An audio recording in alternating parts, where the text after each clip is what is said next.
What's up? How you doing? I have barely talked to you, I feel like, in the last 6 to 8 months. 2019 for me was an insane year. Maybe that's a video for another day, but I grew and learned so much and had some pretty incredible experiences that have shaped how I think about business. Uh, and then this year is off to a pretty crazy start, to put that mildly. I'm at home. I'm sitting in my kitchen right now. I kind of float between this room right here. So my team at Service All Pilot has been at home for probably 3.5 weeks now. So I kind of float between this room right here. I've got 2 boys at home and of course a wife at home. And so depending on how noisy it gets in the house, I'd be working in this spot right here. I'm at the kitchen table, or I might be working in our den. We've got kind of a den area off of our master bedroom. And so I kind of float between those 2 rooms. And so I'm coming to you right now from my kitchen. So anyway, here's what I want to talk to you about. But first I want you to think about, and this has everything to do, what I'm talking about now, with going through a crisis. So before I get into what I want to talk about, I want you to think about this. So what news are you reading, right? What news are you reading that when you read it, you're like, yeah, I see that. Absolutely. Like you're shaking your head in agreement. Like, what is that news? So you're probably reading quite a bit of news. Unfortunately, you're probably getting most of your news filtered because they pay attention to what you like. And so you sort of get delivered what you read and what you like, and whatever your biases are and beliefs are, you kind of get more and more of that versus in a lot of the other stuff that you don't tend to buy into, you don't see that. So our perspectives get narrowed and narrowed. And so you're probably reading stuff that you agree with and stuff you don't agree with. But I want you to think about, what is it that you read that you're constantly like, yep, I agree with that. I see that. That's where the world's going. Oh, that's what's going to happen in the financial system. Yeah, I knew it. That's exactly what I've been predicting for 5 years now. I knew this was going to happen. Like, what's that? What is that stuff? Okay? Because that stuff, and you may be right, you may be wrong. I'm going to guess you're both right and wrong in some way, especially if you give the world enough time, you're probably going to be right eventually. Math says you will, or might be. But whatever that thing is, that is your confirmation bias. All right? And this is a very dangerous thing. It's your confirmation. And I'm going to directly correlate this to your success in business. That confirmation bias, whatever that thing is that you constantly catch yourself saying, yep, that's it. And I went through all that thing. It could be you think that the world is going to end and everything we're going through right now, the coronavirus, the downturn in the economy, shutting down the economy, making people go home, like that's a whole overhyped scam. This is the government in action again, or that could be one side. And I'm talking extremes here to make my point. On the other side, you could be just crazy optimistic. Like you could buy into everything that's going on, but you could say, you know what? This is the US. We're going to roar back. We're going to flush out the weakness in our system. Yeah, we're going to pump money in, but it'll be okay because we're the dominant currency in the world. The government's going to pump 4 trillion, maybe 10 trillion. Who knows? They're going to pump this thing in. The markets are going to go up. At least for the short term, they're going to keep going up. This is an opportunity to go all in. Businesses are going to be weak. People are going out of business. I'm going to go in and buy businesses. There's tons of employees that are going to come into the market. We are going to kill it. Those are 2 very different camps. Okay? And you've got a confirmation bias, and I have a confirmation bias, and I have been working my hardest to shake some of my confirmation biases over the last 15 years. And I don't know how self-aware I am, but I'm trying to be somewhat self-aware. I'm not trying to be stuck in a bubble, and my mindset has shifted. If anything, business has really shifted my mindset. And that's not really the point of the conversation, but the point is there's a bias, all right? And so if you're living in the world, and that bias is going to dictate, this is my personal theory, how well you navigate the storm you're living in and I'm living in right now, and how well you come out of this on the other side, okay? If you are incredibly fearful and your confirmation bias, and I'm not taking a position here, I want to be very clear, I'm just pointing out extremes. If your position is that this is a scam, this is overhyped, whatever the case might be, this is government action yet again, whatever that then you are at, in my opinion, serious risk of living too much in a world of fear, hunkering down too much, your mind being too emotionally cluttered, being too much in the news, and too worried and scared to invest in the business, and maybe too preoccupied to even show up for your team and your company and your clients in the way that you should be. On the flip side, if you're in a total world of optimism, we've peaked, this is about to end, the markets are going to go straight up, everything in the economy is about to resume, I am going all in with all my marketing dollars, I am in every possible way, there's risk there as well, but a totally different kind of risk.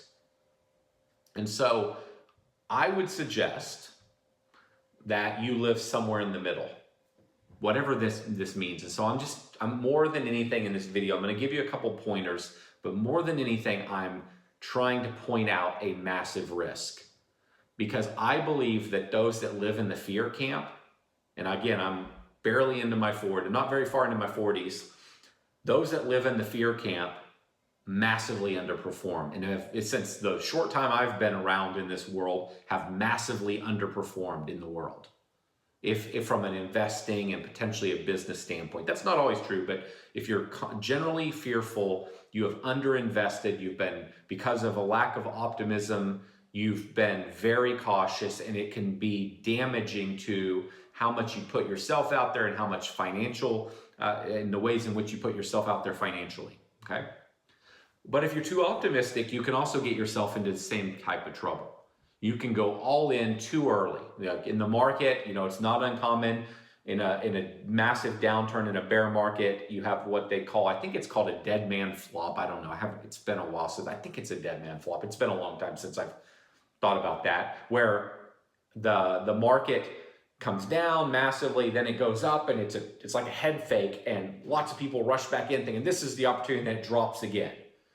And that can happen in business. You do too much marketing too early, you hire too early, and it's almost impossible to navigate this. What you have to do is make your very best educated guess. But my argument is this: if you live in either extreme too much, you're at risk. And I'm not saying you're at risk, not at risk by living in the middle, but I think that's the safer zone. And so I try to be hyper aware. I also think that there's a massive risk right now of just being emotionally charged. And emotion is, in my opinion, very bad. It's dangerous. I've been in business now for 20 something years, I guess. Actually, it started when I was 14. So if you go that far back, I've been in business for approaching 30 years, which that sounds crazy. It wasn't a real business back then.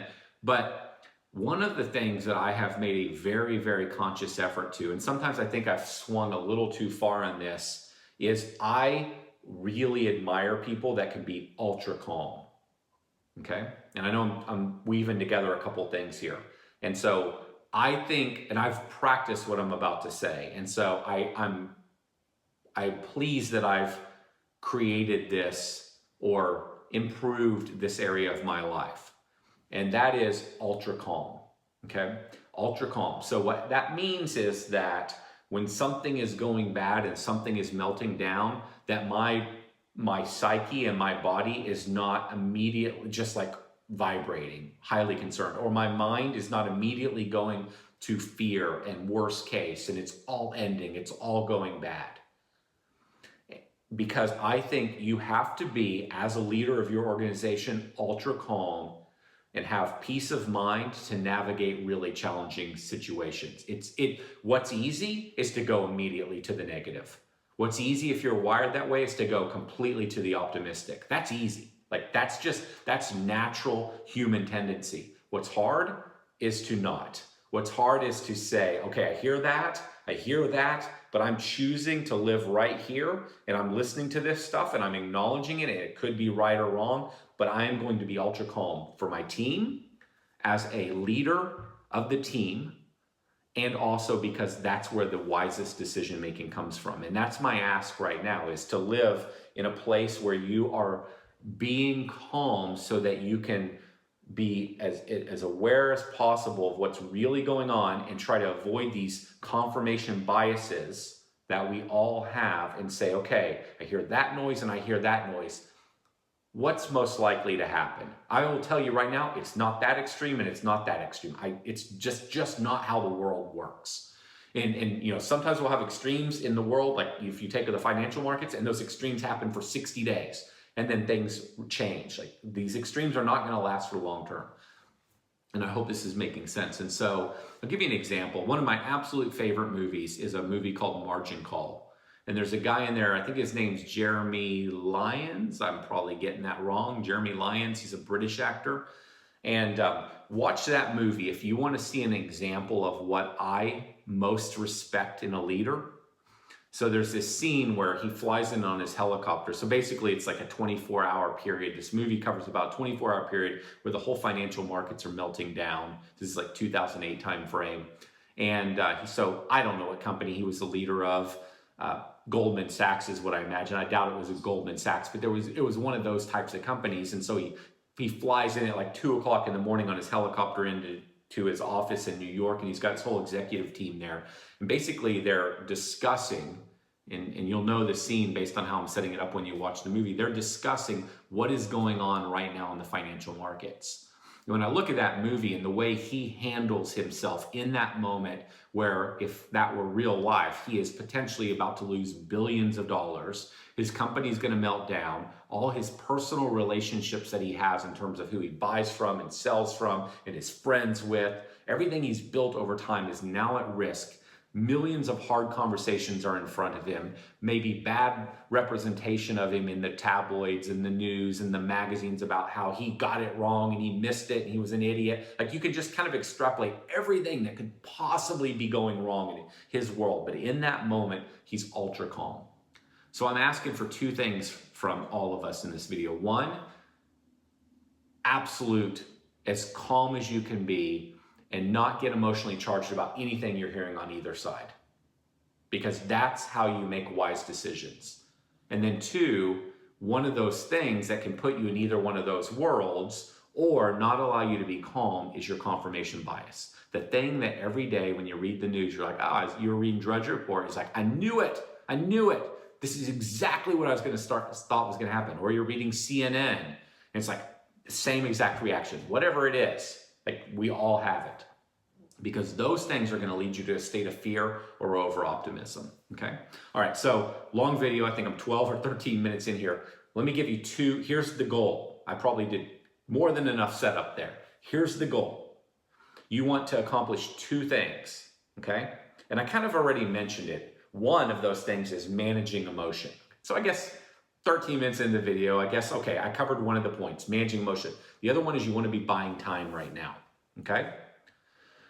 And so what I mean by buying time is that you and I are in a position where we're very fortunate. If you're in the green industry and you're watching this, we're very fortunate. If you were in other industries, cleaning, HVAC, plumbing, other indoor services, things are really tough right now. And your risk is not having enough time or enough runway. And time and runway come from having enough money, okay? So if you're in a situation right now and you're feeling very emotionally charged, your job and my job is to buy time. Because what we don't know, no matter what camp you live in, is how long this is gonna last. We don't know if it's over at the end of April. We don't know if it's over at the end of May. We don't know if it's going to run into June. We don't know if it's going to end at the end of May and it's going to resurge in October. We have no idea. You can't predict it. It's absolutely impossible. You can only guess. You can have your confirmation biases and make predictions, but you don't know and I don't know. But what you do know and what I know is we need to buy maximum amount of time. So what we have to do is we have to control our emotions and we have to look at our businesses very clearly and we have to say, how do I buy time? And time is bought through protecting your stash of money, protecting your credit, protecting the things that give you life, okay? So the way you buy time right now is you take a very hard look at your P&L. What have you been spending money on that could get cut, okay? Really tough decisions. What could you cut? Maybe it's cutting it for the rest of 2019 or 2020. Maybe it's cutting it for the next 2 months and reevaluating. Because right now you could say to yourself like, well, it doesn't matter. I'm okay right now. I'm saying if you want to put yourself in the absolute safest position, what you do is you look at every area of waste. The good thing that can happen from something like this, and it sucks, and I'm kind of, this is what I'm about to say is probably confrontational, but we carry as owners in our businesses lots of dead weight in expenses and things that we haven't been paying attention to that get charged to the credit card, in terms of team members that we won't have hard discussions with, in terms of family that works in our business that frankly shouldn't be working in the business. Whatever your scenario is, you have been carrying something into your business. Some companies more than others. In times like this, a lot of that stuff gets flushed out of businesses, gets flushed out of the economy, and that's one of the positives. Very difficult stuff, but what this does is it forces really hard decisions and really hard conversations. And I am encouraging you to look at your P&L, to look at your payroll, to look at your relationships, to look at everything right now, to look at the lines of business you're in that don't make you much money, to look at the clients you're serving that don't make you much money, to look at the geography that you're driving your trucks to that don't make you much money. And if you have this unique moment in time of cloud cover to fix that stuff, to get it right, to get it out of the business, to clean it up, to get rid of it. And if you don't take it, this is the time to do it. One, because the single biggest reason is because you've got to buy time. I don't care how well it's going right now. If tomorrow one of your team members gets the virus, you're screwed. You don't know what's happening. If it gets worse, it's in the marketplace, that's terrible for you. If it resurfaces in the fall, it's a disaster. What is your cash situation? Yes, there's government relief. Yes, there's all kinds of things going. Great. Take advantage of that if you can. It's an insurance policy. But still, you've got to clean up the junk in your business. This is the moment to do it. So those are my three broad points. Confirmation bias will screw with your head, which will not allow you to be as emotionally calm and stable as you need to be. It's imperative as a leader. You are setting the tone and the emotion of your organization. You have to make the hard decisions, and people are watching you.